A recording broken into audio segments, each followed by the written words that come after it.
Hi, and welcome back to the podcast. This is the China Stories. This story has a little less to do with China and a little bit more to do with my home country, the United States. There's a lot going on there, of course, with the current lockdown, and it's interesting to watch how Americans respond to the lockdown situation.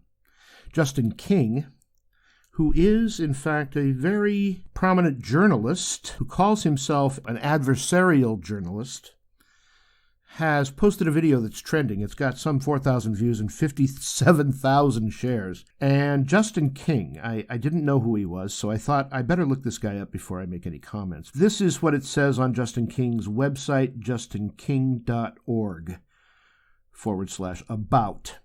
About Justin King.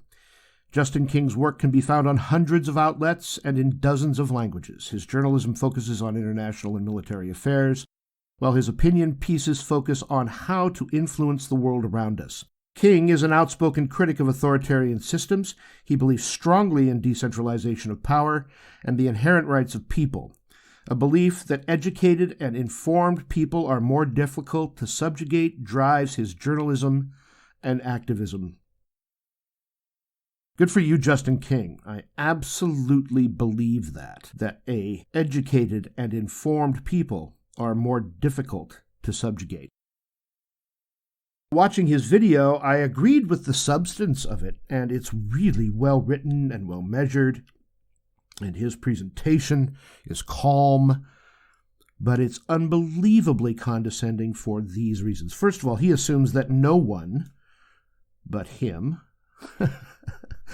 I'm assuming, knows the Bill of Rights. That's simply not true. He talks specifically about the First and Second Amendments, the First Amendment being freedom of religion and freedom of speech, that the state shall not infringe upon those things, and the second, of course, as we all know, being the right to bear arms. And that's an oversimplification, but at the same time, I strongly believe in the First and the Second Amendments, and here's my point.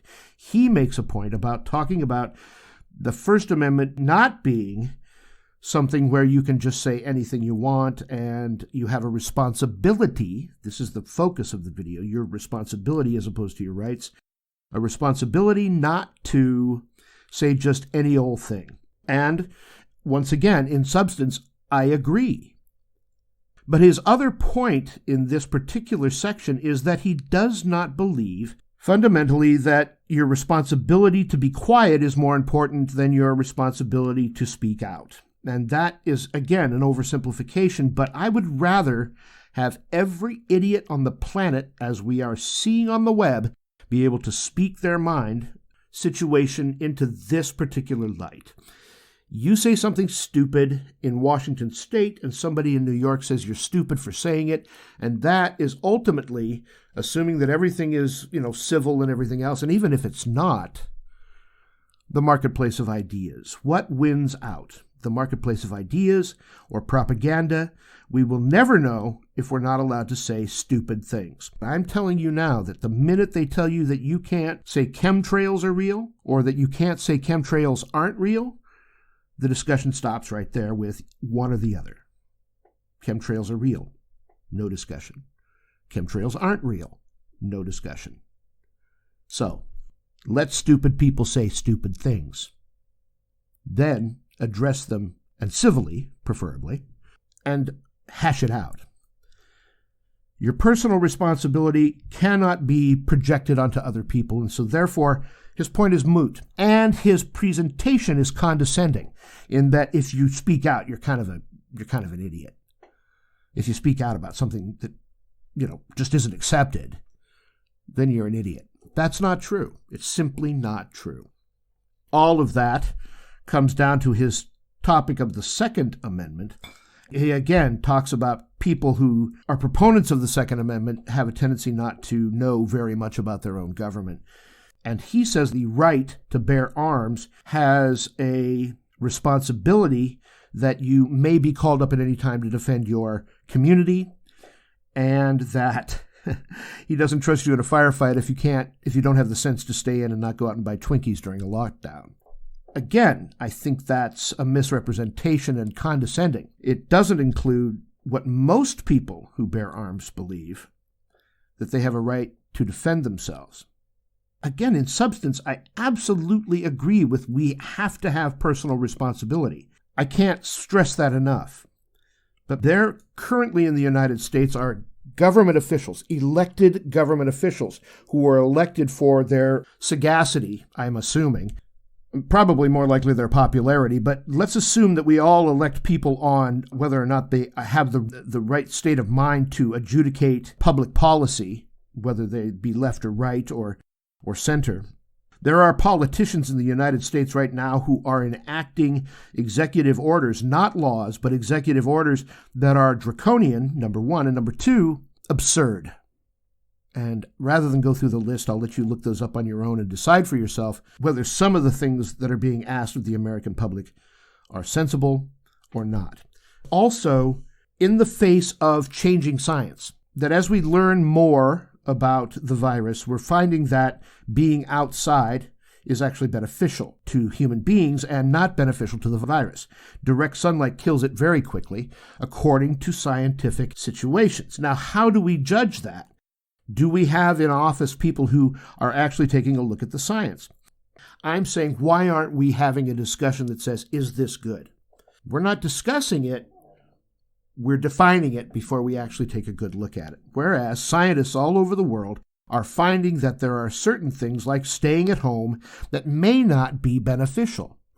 Finally, here we go. Ultimately, the right to assemble and to protest, free speech once again, is being put in such a light that makes the people doing this sort of thing seem antithetical to democracy, when in fact they are the very expression of democracy, standing in a large group and saying that they are absolutely opposed to what their elected official is doing is the right of the people in the United States. What do you say to Justin King? I say, Justin King, I agree with you, and you're still condescending as hell. Does that seem like some sort of nitpicky nonsense? Or do we need to not poo-poo these people who are standing out and fighting against tyrannical and draconian behavior from our elected officials? You guys are suffering the most with it. I don't have a choice here in China. If I said I don't want to wear a mask, they could stop me, detain me, and probably deport me. I doubt they'd do anything like disappear me, but if I was a Chinese citizen and I stood up and said something, anything that was anti-government, it's been proven over and over again, they'd simply disappear you or make you publicly apologize, or all of the things that would make Americans skin crawl no matter what their political affiliation. So be thankful, America. You have the Bill of Rights. You have free speech. You have the ability to assemble. You have your freedom of religion, all in your First Amendment. You have the Second Amendment, which allows you to protect yourself and your family from horrible criminals and the government itself. Justin King makes a valid point in a very condescending way. And as he said, it's just a thought. You've been listening to The China Stories. I'm Mike Rice. I'm here in Beijing. And remember, always be courageous and kind. And we'll see you next time.